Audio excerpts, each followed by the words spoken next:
welcome back to my channel. It's Lisa, Best Life Lee, and today I'm going to be sharing with you a favorite of mine, New England clam chowder.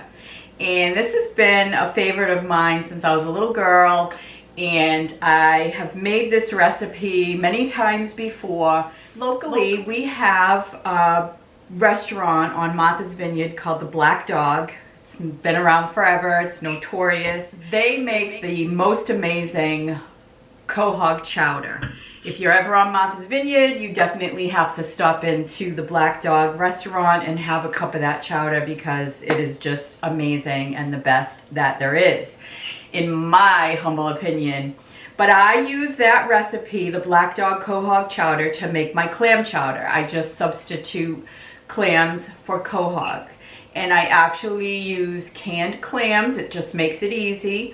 So I 4 cans of chopped clams, and then it calls for the juice of the quahogs, but I get clam juice. And then I use 3 cups of red potatoes with the skins on, and I dice them up.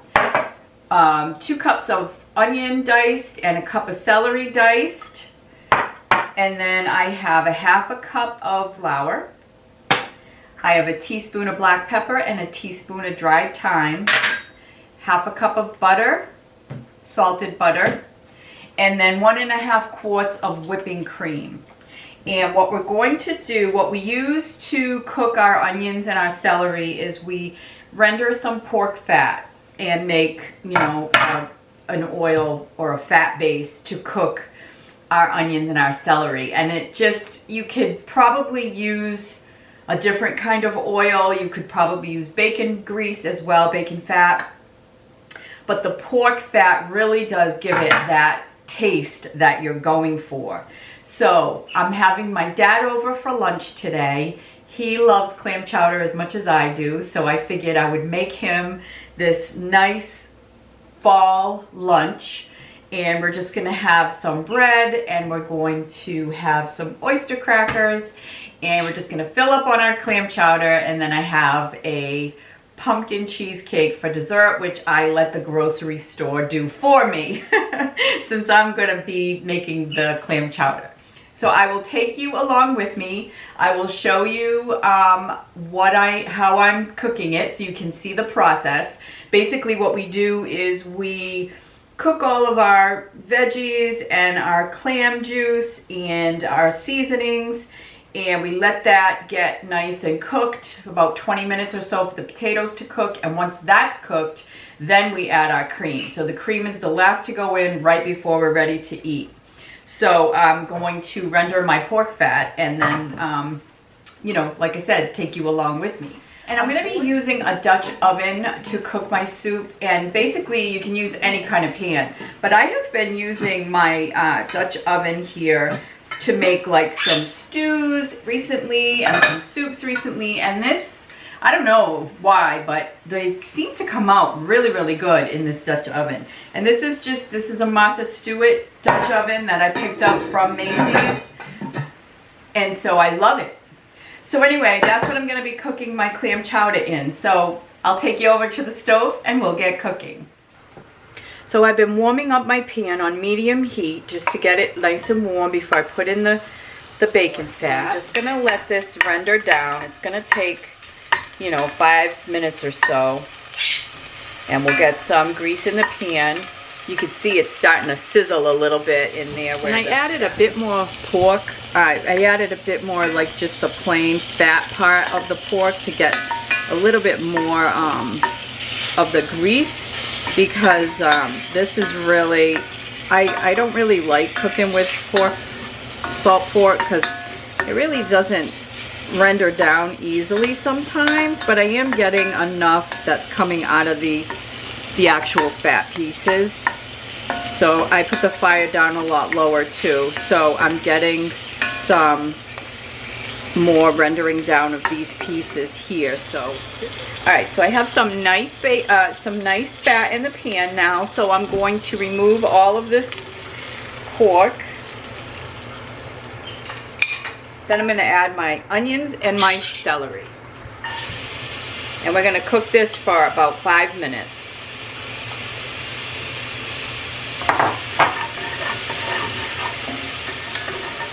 And we just want to scrape up all those nice bits on the bottom there. We add all that nice flavor.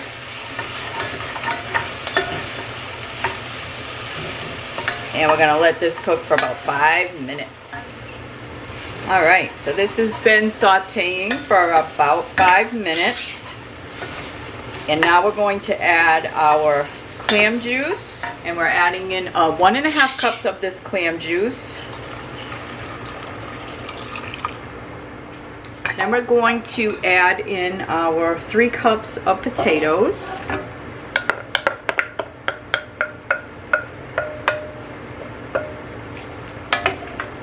And we're going to add our black pepper and our thyme.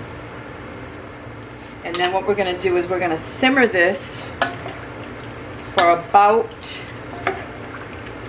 10 to 15 minutes. We want to make sure that our potatoes are tender. I might add just a touch more clam juice. Just want to kind of cover my potatoes here. Get this up to a simmer. See all those nice spices in there. Heat up a little bit, get that simmering. All right, so we can see that it's starting to simmer nice.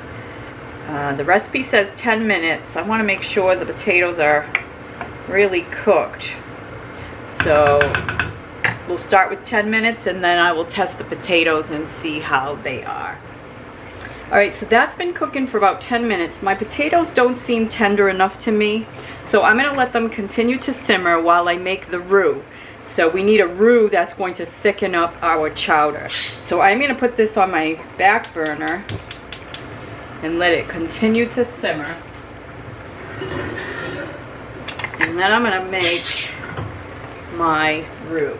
So the roux is just butter and flour, and what we want to do is we want to get our butter into our pan and we want to melt it, and then when our butter is nice and bubbly, and this again is a 1/2 cup, one stick of butter, and then what we want to do is when our butter is bubbly, we're going to add in our 1/2 cup of flour and we're going to stir it constantly. I'm going to turn it down just a little bit on my potatoes because they're doing good back there.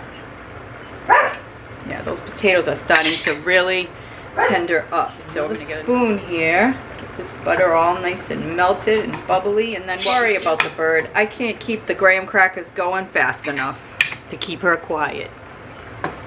And then we have to stir it. When I add the flour, we're going to stir it constantly for about, well, stir it frequently for about 5 minutes. Get it nice color.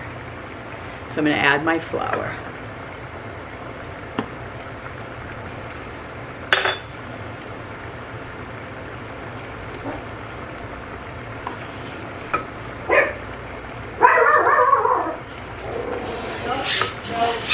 Hi, Dad. Something smells good? Good. Oh, yeah. Well, you're getting a little bit of a treat. Oh, yeah. It smells so good. You're getting a treat. How come? You're getting clam chowder, homemade. I'm making the roux right now. This is almost going to be... Wow. This is going to be good. Good clam chowder. Yeah. I could smell it as soon as You could smell it outside, huh? Yeah. That's awesome. All right, so now I'm going to add my clams into my potatoes. And this is 4 cups of chopped clams. So I have all the clams in with my potatoes. And this roux is looking just about good. It looks like a really nice roux. It looks like a nice color. I don't want it brown, obviously. So I think I'll leave it just like that. Put this aside. And then what we do is we scald the the whipping cream. We scald it in the pan. We don't let it boil, but we scald it just to let it come up to temperature. I did my calculations a little bit wrong, so I need 1.5 quarts. So I have 1 quart of the whipping cream, and I'm gonna add 1 more cup of half and half to make my 1.5 quart. So now I'm going to heat up my whipping cream, and I just want to bring it to a simmer. Yeah, we don't want to bring it to a boil. We just want to simmer it. So we're going to put our roux into our potatoes and clams, and we're going to let that simmer another 5 minutes or so. So you can see I've got my nice roux here, and I'm just going to put it in with my clams and my potatoes.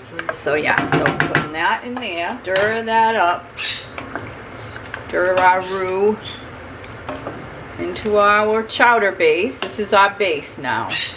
So we're gonna let that cook for 5 minutes. You can see that it's really nice and thick.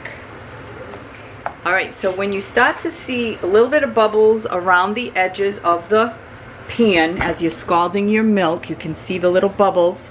That's when it's scalded. You don't want to bring it to a boil. So we're done with that. So I'm going to shut that off. And now what I'm going to do is I'm going to add this milk, this whipping cream to my soup. And I'm going to do it a little at a time.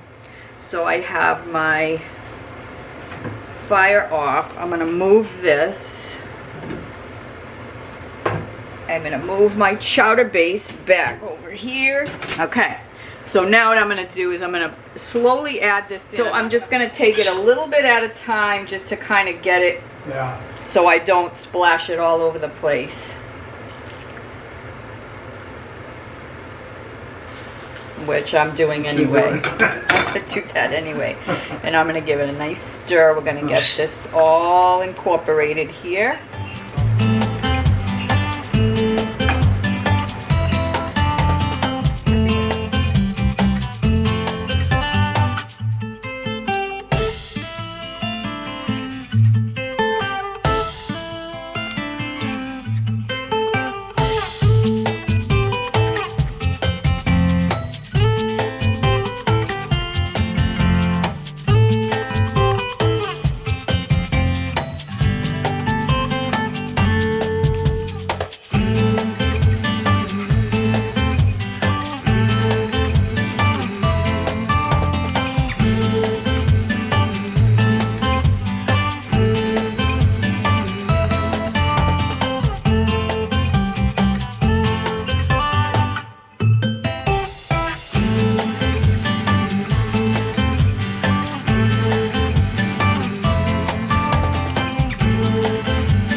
Alright guys, I'm going to give this a little taste and see how it came out. And it looks amazing. Dad, you'll be the real taste tester, but I want to see if it needs anything.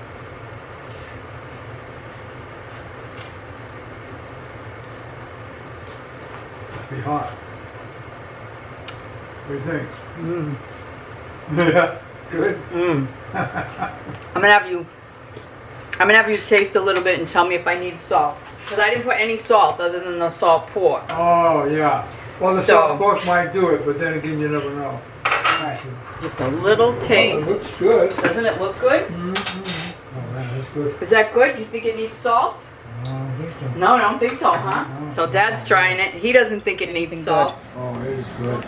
Is it good? You know, I've been eating clam chowder all my life, and some of the clam chowder that I've been eating out is disappointing because it don't taste like clam chowder. This tastes like clam chowder. Tastes like clam chowder? It tastes like clam chowder, but it's got that little sweetness, but not too sweet, where it's supposed to be. It's got a saltiness, but not too salty, and the potatoes are done well. This is fantastic. Oh, good. All right, guys. So that is my clam chowder video. I'm going to be wrapping it up here. Dad didn't want to be on camera, but you did hear him. It was a success. It is delicious. So I hope that you will give it a try. Thanks so much, guys, for watching. If you're new to my channel, I hope that you will consider subscribing. I hope that you will hit that like button, and I hope that you will come back. So take care, everybody. Bye for now.